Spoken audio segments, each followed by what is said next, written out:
Creative mind কেন ক্রাইমের দিকে বেশি ঝুঁকে? এই প্রশ্ন আমাকে খুব হন্ট করে।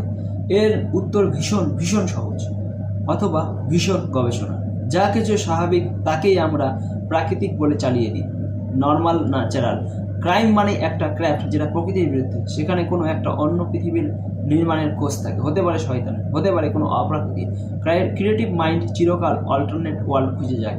হয়তো ক্রাইম ওয়ার্ল্ড একটা নিখুঁত বাস্তুতন্ত্রের সন্ধান দেয়। এই সিনেমা ক্রাইম জের একটি মাস্টারপিস। বাহুল রমেশ একজন ক্রাফটম্যান। তিনি খালি লেখেন না, একটা ক্রাইম ওয়ার্ল্ড নির্মাণ করেন যেখানে সবাই এত শৈল্পিক যে অ্যানন্যাচারালকে ন্যাচারাল মনে হয়।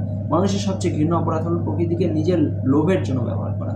মানুষত্বের প্রাণীকে ব্যবহার করে বাহুল রমেশ এক অপূর্ব জাদু বাস্তব রচনা করে চলেছে। শুরু করেছেন কিষ্কিন্ধা কিংডম নামে এই অ্যানিম্যাল ট্রিলজির দ্বিতীয় কাজ, ইকো।